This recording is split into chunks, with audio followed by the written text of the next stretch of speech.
오늘 설교 성경 본문 제가 봉독하겠습니다. 사도행전 11장 19절부터 26절까지입니다. 거룩하신 하나님의 말씀입니다. 그때에 스데반의 일로 일어난 환난으로 말미암아 흩어진 자들이 베니게와 구브로와 안디옥까지 이르러 유대인에게만 말씀을 전하는데 그 중에 구브로와 구레네 몇 사람이 안디옥에 이르러 헬라인에게도 말하여 주 예수를 전파하니 주의 손이 그들과 함께 하심에 수많은 사람들이 믿고 주께 돌아오더라.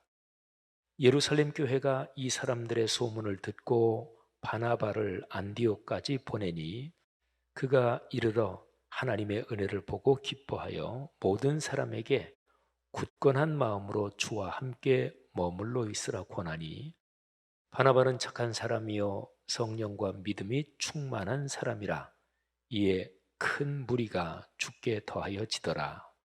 바나바가 사울을 찾으러 다소에 가서 만남에 안디옥에 데리고 와서 둘이 교회에 1년간 모여 있어 큰 무리를 가르쳤고 제자들이 안디옥에서 비로소 그리스도인이라 일컬음을 받게 되었더라. 아멘.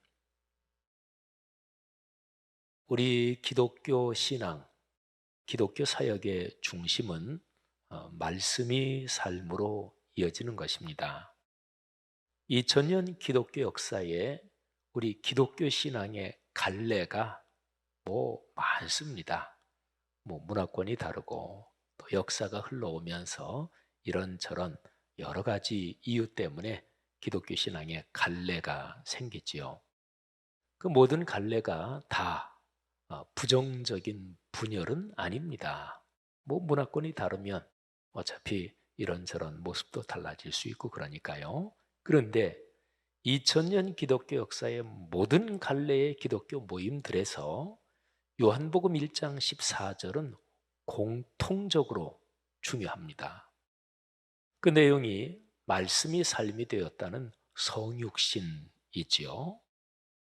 말씀이 육신이 되어 우리 가운데 거하심에 우리가 그의 영광을 보니 아버지의 독생자의 영광이요 은혜와 진리가 충만하더라. 아멘. 사람을 비롯한 피조 세계를 구원하시려고 하나님이 사람이 되셨습니다. 하나님이 사람이 되신 것을 이 구절에서는 말씀이 육신이 됐다. 말씀이 삶이 됐다. 말씀이 우리 구체적인 삶의 현장에 살아 움직이고 같이 사셨다. 이렇게 기록하고 있습니다. 말씀이 삶으로 이어지면서 구원의 길이 열렸습니다. 여기에서 중요한 두 단어를 기억하십시오. 말씀이 삶이 됐다 하는 거죠. 하나님의 말씀이 우리 삶으로 이어지는 것, 곧 말씀삼 운동의 거룩한 흐름이 기독교 신앙의 역사입니다. 삼일체 하나님께서 인류에게 주신 구원의 말씀, 곧 유일하고 완결된 66권 성경 말씀이 사람의 삶에서 살아 움직이는 것이 구원이고 또 그렇게 사는 것이 구원받은 사람의 인생입니다. 자, 말씀과 삶이라는 이 두 단어를 좀 신학적으로 표현하면 다음과 같습니다. 본문에서 상황으로, 본문은 영어로 텍스트지요. 그런데 우리 삶의 상황, 그거는 영어로 컨텍스트입니다. 그래서 말씀이 삶이 된다는 것은 다르게 말하면 본문이 상황으로, 텍스트가 컨텍스트로 이어지는 것입니다. 성서의 본문에서 삶의 상황까지 이르는 길, 그것이 신앙의 여정입니다. 성서의 본문이 지식으로 그치거나 학문의 연구로 만족하거나 또는 명목상으로만 선포되어서는 안 됩니다. 본문의 내용이 그리스도인의 삶에서 구체적으로 이루어져야 합니다.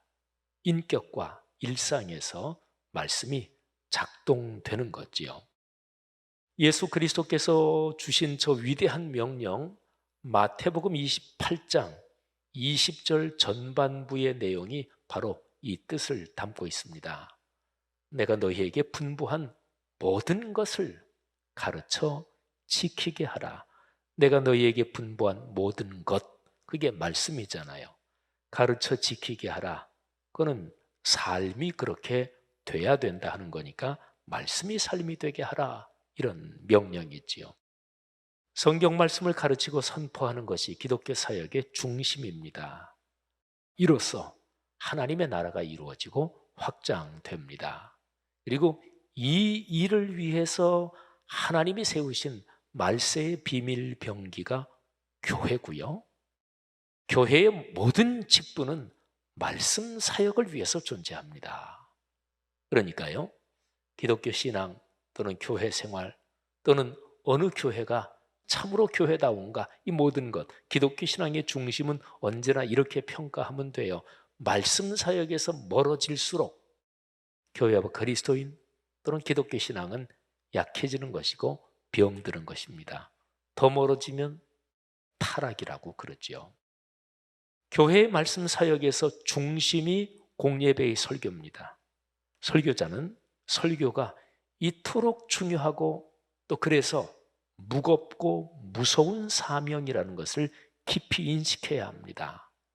모든 설교는 언제나 본문, 텍스트에서 시작해서 상황, 컨텍스트까지 가서 거기서 끝납니다. 성경 본문을 해석하고 거기에 근거해서 마땅히 어떻게 살아야 하는지를 권면해야 합니다. 본문, 성경 본문을 참 깊게 멋지게 해석만 하고 끝나면 그는 강의입니다. 신학교 강의가 되고 성경 강의가 되겠죠. 또는 성경 본문에 관해서는 별로 말하지 않고 사는 얘기만, 인간 삶의 상황에 대한 얘기만 하면 그는 강연 또는 만담이 됩니다. 설교는 강의도 아니고요, 강연 또는 만담도 아닙니다. 자, 오늘은 제가 오늘 설교 본문을 가지고 설교를 본격적으로 시작하기 전에 말씀과 삶에 연관된 기독교 신앙의 본질에 관해서 잠시 좀 먼저 설명을 드렸습니다. 자, 그러면 이제 오늘 설교의 본문으로 들어가겠습니다. 오늘 설교는 한 사람이 얼마나 중요한지, 그 역할이 얼마나 큰지, 그 얘기입니다. 스데반 집사님 얘기. 그러니까 스데반 집사님이 사도행전의 이야기에서 얼마나 중요한 분인지 오늘 설교의 초점은 그것입니다. 자, 먼저 본문의 내용을 말씀드리겠습니다. 사도행전 11장 19절부터 26절이 오늘 설교 본문이죠. 근데 거기에는 이방인들에게 본격적으로 복음의 말씀이 전해지는 그 상황을 기록하고 있습니다. 이 본문에서 저 유명한 안디옥 교회, 성경에는 안디옥이 두 곳이 있습니다. 시리아, 수리아의 안디옥과 그리고 저 소아시아 쪽에 있는 비시디아의 안디옥인데, 저 유명한 안디옥 교회는 수리아의 안디옥 교회입니다. 근데 바로 오늘 본문에서 이 시리아의 안디옥 교회가 탄생합니다. 자, 사도행전 13장부터 마지막 28장까지, 그러니까 절반이 넘죠. 사도행전 13장부터 마지막 장 28장까지, 여기까지 사도 바울의 전도 여행이 쭉 나와요. 근데 이 절반이 넘는 이 모든 전도 여정의 출발점이 바로 이 안디옥 교회입니다. 스데반의 순교로 촉발된 큰 박해 때문에 예루살렘에 있는 그리스도인들이 사방으로 흩어졌습니다. 예루살렘을 포함한 그 유대 지역, 그리고 위쪽에 있는 사마리아 지역, 또 더 위쪽에 있는 북쪽 갈릴리 지역까지 예루살렘의 그리스도인들이 흩어졌습니다. 이들은 처음에 복음을 전하러 나가야 되겠다, 우리가 흩어지자, 그랬던 것은 아닙니다. 박해 때문에 도망갈 수밖에 없었습니다. 하지만 어쨌든 흩어지고 나서 깨닫고서 말씀을 전했습니다. 유대와 사마리아와 갈릴리, 이 위아래로 길쭉한 지역이 이스라엘이죠. 그런데 흩어진 사람들이 여기에서 더 북쪽까지 갑니다. 바로 위쪽이 수리아 지역, 오늘날의 레바논 국가, 그 다음에 시리아라는 나라가 계속 이어지죠. 그 당시에 다 수리아 이렇게 불렀습니다. 수리아 지역. 그리고 이 수리아 지역에서 서쪽이 바로 이제 지중해지요. 근데 지중해에 있는 구브로 섬, 키프러스 섬이지요. 그런 섬들 거기까지 흩어진 성도들이 갑니다. 오늘 본문 사도행전 11장 19절에 흩어진 자들 이런 표현이 있는데 헬라어로 디아스포라입니다. 많이 들어보셨죠? 디아스포라? 초대교회 이후로 일반적인 언어 사용에서 세계 각지에 흩어진 유대인들을 가리키는 말로 사용되었고, 그리고 오늘날에는 어느 집단이든지 그 집단 사람들이 흩어져 있을 경우에 사용하는 표현이기도 합니다. 예를 들면 우리 한인 디아스포라 이런 얘기를 하지요. 그러니까 전 세계에 흩어져서 사는 우리 한국 민족의 혈통 이런 사람들이 750만 명 정도 됩니다. 한인 디아스포라. 자, 예루살렘 교회의 디아스포라, 그 흩어진 사람들이 흩어져서 오늘 본문에도 나오는데 유대인에게만 복음의 말씀을 전합니다. 예루살렘에 있는 유대인 그리스도인들, 그 그리스도인들에게는 이방인들도 복음의 말씀을 들어야 한다, 그런 인식 자체가 아직 없었습니다. 그 사람들이 아유, 우린 이방인들한테 복음 전하지 않아, 우린 그런 거 싫어해, 이런 게 아니고요. 그들은 아주 자연스럽게 하나님의 말씀은 유대인들만 듣는 거지 그렇게 생각도 하지 않았어요. 그냥 무의식 중에 그들이 살아온 삶이 그랬으니까. 그러니까 이방인들에게 복음의 말씀을 전해야 한다, 그런 인식 자체가 아직 없었어요.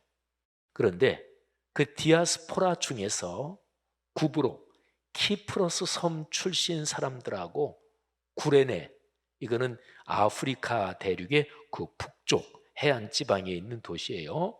구브로와 구레네 출신 유대인들이 있었습니다. 예수 믿는 사람들이죠. 그런데 그 사람들이 수리아 안디옥에 가서 헬라인 이방인들에게도 복음의 말씀을 전했습니다.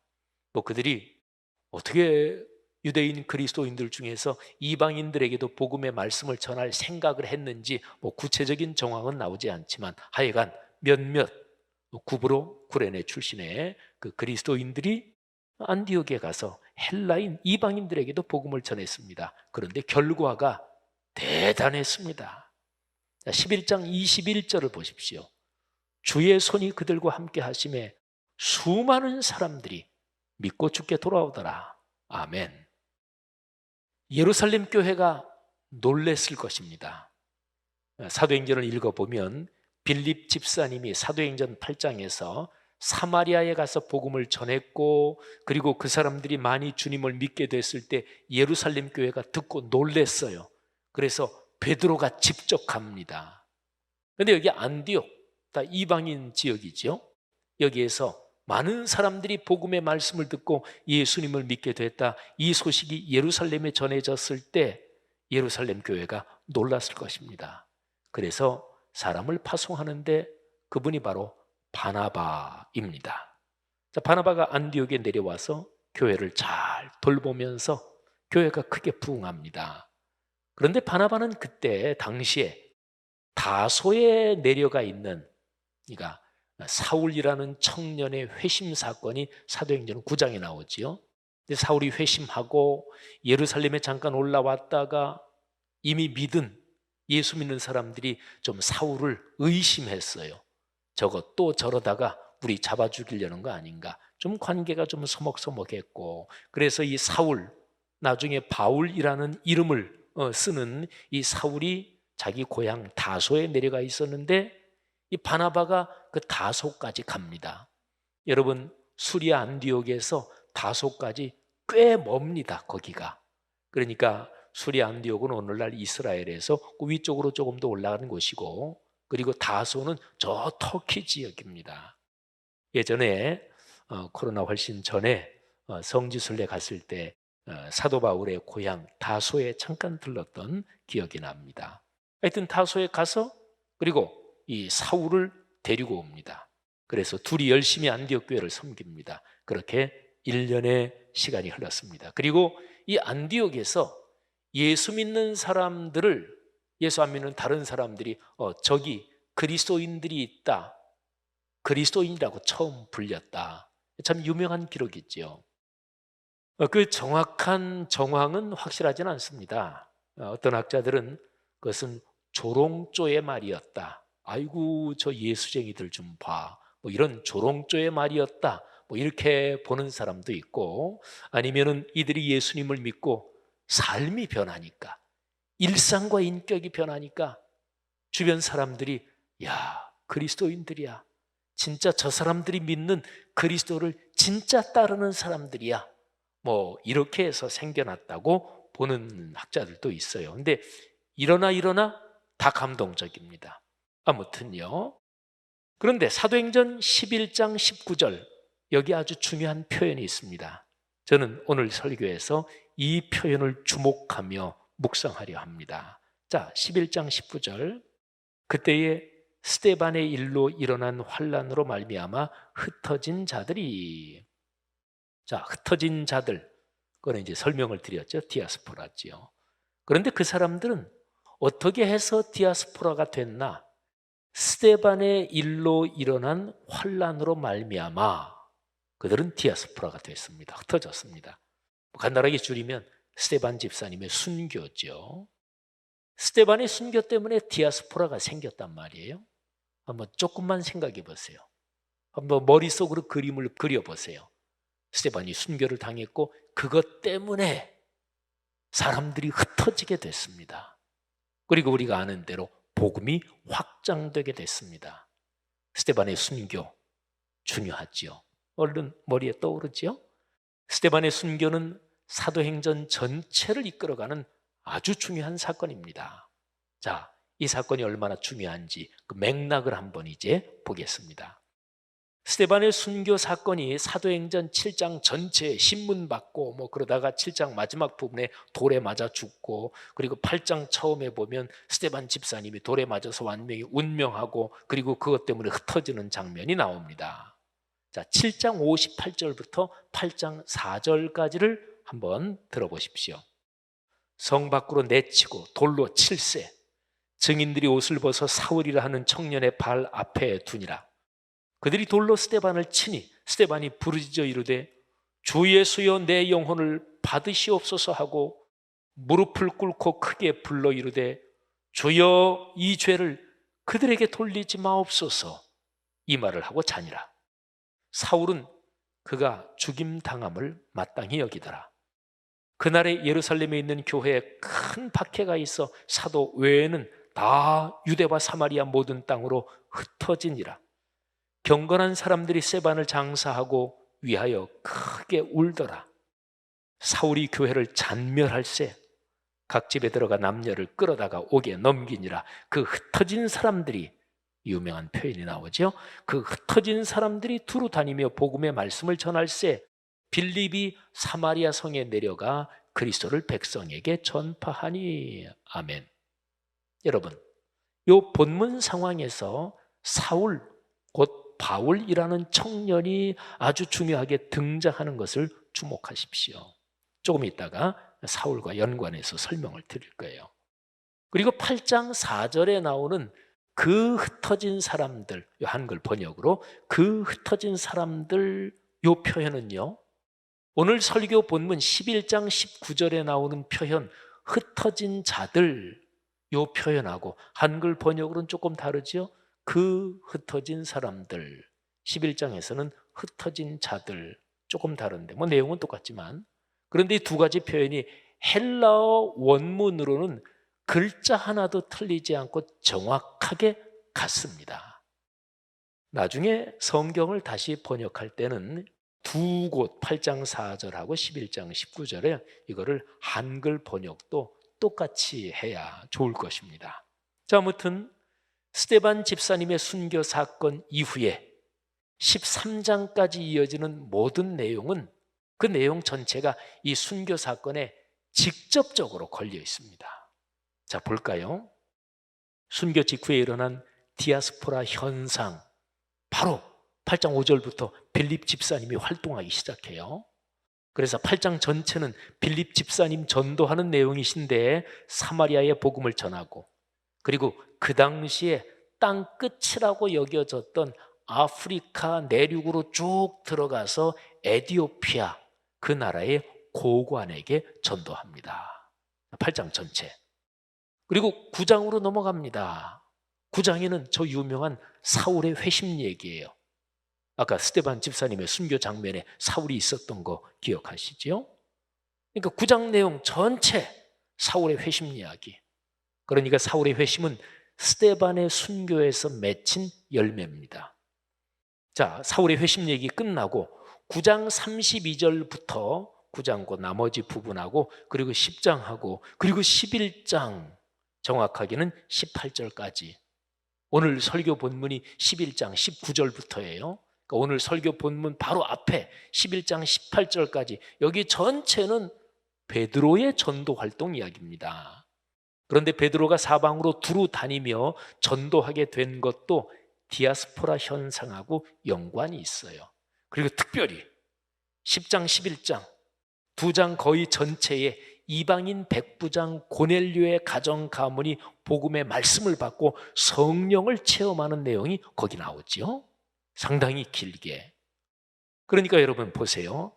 스데반이 순교한 그 하나님의 섭리적인 목적, 하나님의 스데반을 왜 죽게 하셨나? 그렇게 신앙 좋으신 분 좀 오래 사셔가지고 일도 많이 하게 하시지. 근데 사도행전의 맥락에서 보면 스데반 집사님의 순교는 하나님의 섭리적인 그런 뜻이 있었습니다. 근데 목적이 뭐냐면 이방인에게 말씀의 문을 여는 것이다, 이것입니다. 그런데 그 대표적인 사건이 고넬료와 연관됩니다. 그러니까 9장 마지막 부분, 그리고 10장, 11장, 18절까지 여기에서 베드로의 전도 활동, 이게 참 중요하지만, 그런데 결정적으로는 고넬료 가정, 이방인 가정에 사도행전 2장에서 임재하셨던 성령과 똑같은 사건이 이방인 가정 고넬료의 집에서 일어나고요. 그리고 이거하고 연관해서 초대교회 기둥인 베드로가 결정적으로 깊이 깨달음을 얻습니다. 베드로의 회심. 그러니까 사도행전 9장은 사울의 회심, 사도행전 10장은 베드로의 회심, 그리고 11장은 베드로가 이방인 집에 가서 음식을 먹고 뭐 등등 그런 거를 유대인 그리스도인들이 비난하니까 내가 이런 체험을 했다, 하나님의 뜻이었다, 말하자면 베드로가 자신의 회심 체험을 간증하는 장면이 11장입니다. 자, 그럼 보세요. 7장 마지막 부분에서 8장 처음 부분, 거기에 7장에서 8장으로 넘어가는 부분, 스데반 집사님의 순교 장면이잖아요. 그런데 거기에서부터 오늘 설교 본문이 시작되는 전 11장 18절까지가 스데반 집사님의 그 순교에 몽땅 다 직접적으로 쫙 걸려 있습니다. 그러니까요, 7장 맨 마지막 부분에서부터 제가 직접 읽어드린 58절부터 8장 4절까지 아까 읽어드렸죠? 근데 그 본문은 제가 지금 말씀드린 이 흐름에서 얘기하면 그 7장 마지막에서 8장 4절까지는 이런 얘기를 하고 있는 거예요. 스데반의 순교로 일어난 환란으로 예루살렘의 그리스도인들이 사방으로 흩어졌다, 이 얘기를 하고 있는 거예요. 그리고 오늘 설교 본문 11장 19절, 여기에서 또 한 번 그런 내용이 이어지는 거예요. 자, 11장 19절. 그때에 스데반의 일로 일어난 환란으로 말미암아 흩어진 자들이, 그러니까 사도행전은 7장 마지막 8장 처음에 스데반 집사님 순교, 그리고 순교 때문에 흩어진 자들이 이렇게 복음을 쭉 전하고 온통 사방으로 다니며 선교했다, 그게 쫙 이어지다가 11장 19절에서 다시 한번 스데반의 집사님 순교 때문에 흩어진 자들이 하면서 또 얘기하는 거예요. 우리 교향곡이나 음악을 얘기하면 주선율이 있잖아요. 주선율이 쫙 나오다가 쭉 다른 멜로디가 나오다가 또 중간에 어느 때쯤에 주선율이 다시 한번 쫙 나오고 그 주선율 때문에 음악의 통일성이 이어지잖아요. 마치 그거와 같아요. 흩어진 그 디아스포라, 그 그리스도인들의 전도를 통해서 수리아 안디옥에 기독교 공동체가 생깁니다. 이 안디옥 교회가 아주 중요합니다. 아까 잠깐 말씀드렸죠. 그러니까 이 안디옥 교회가 생긴 뒤로 13장부터 맨 마지막 28장까지 전체는 다 안디옥 교회에서 출발하는 세 번의 선교, 또 그 다음에 바울이 로마로 죄수로 끌려가는 그것도 사실상의 전도인데 그게 다 안디옥 교회 여기에 걸려 있습니다. 이 교회 공동체가 바나바와 바울을 명시적으로 선교사로 안수하여 이방인 세계 그렇게 표현했지만 그 당시의 세계 전체에 헬라 세계로 파송합니다. 이른바 바울의 전도 여행이라고 하는 세 번의 여정이 모두 안디옥에서 시작돼요. 13장부터 21장 17절까지 세 번의 전도여행, 그리고 21장 18절부터 사도행전 맨 끝머리 28장 31절까지는 죄수의 신분으로 로마로 호송되는 장면, 로마에 도착해서 2년 동안 복음을 전하는 그런 장면인데 이거를 4차 전도 여행이라고 부르기도 합니다. 그러니까 이것까지 포함해서 사도행전 13장부터 28장 마지막까지가 모두 이거를 다 전도여행으로 한번 표현해 본다면 1, 2, 3, 4차 전도여행 모두가 다 이 안디옥 교회에 걸려 있는 거예요. 사도행전 전체 구조가 어떻게 보면 굉장히 간단해요. 그러니까 안디옥 교회, 오늘 11장 여기에서 안디옥 교회가 탄생하는 장면이 나오고 12장은 오늘 설교에서 말씀드릴 시간은 없어요. 잠깐 다른 게 들어가는데 어쨌든 11장에서 탄생해서 12장은 잠깐 넘어가는 장으로 일단은 우선은 보시면 되고, 그리고 13장부터 끝까지는 다 안디옥 교회에 걸려 있습니다.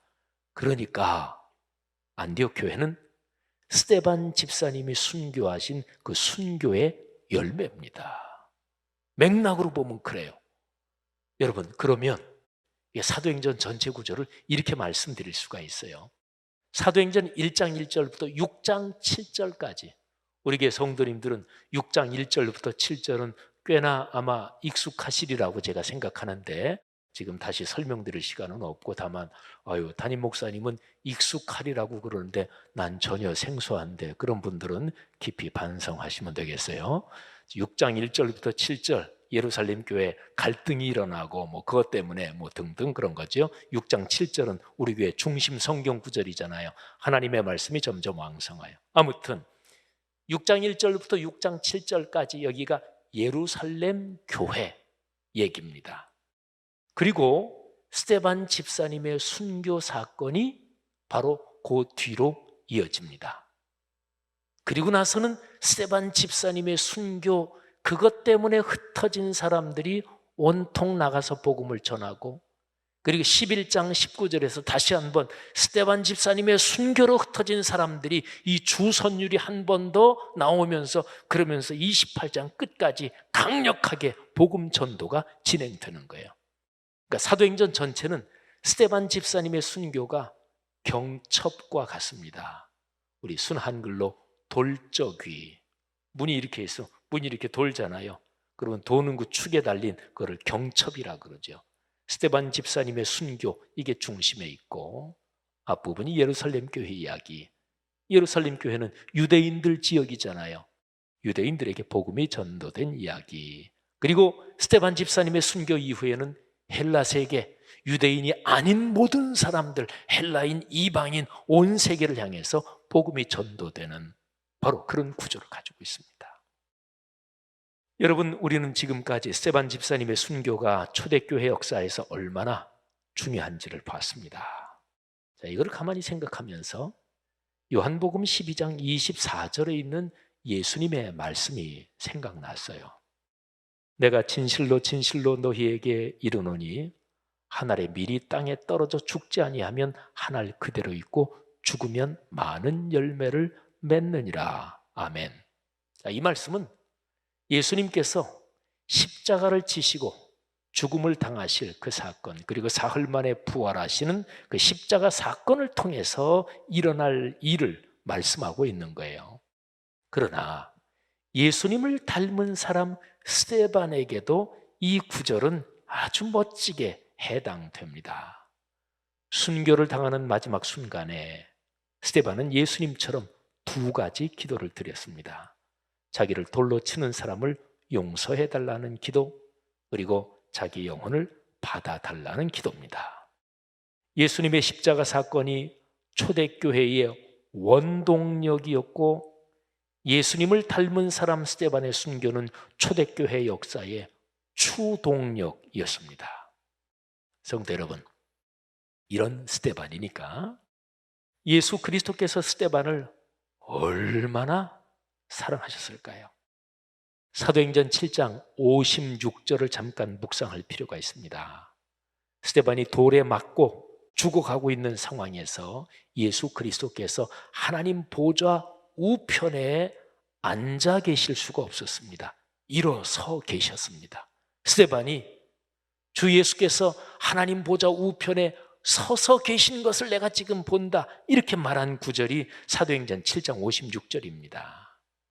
얼마나 사랑하셨을까요?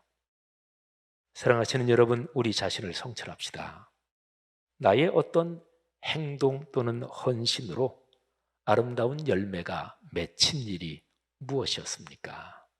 누구에게나 다 있을 거예요. 크든 작든, 대단하든 아니면 소소하든지 간에 내 생각, 내 말 또는 내 행동으로 다른 사람이 행복해지고, 또는 안 좋던 관계가 좋아지고, 또는 사람들이 힘을 얻게 되고, 이런 것이 다 있을 거예요. 나는 무엇을 만드는 사람인지 한번 물어보십시오.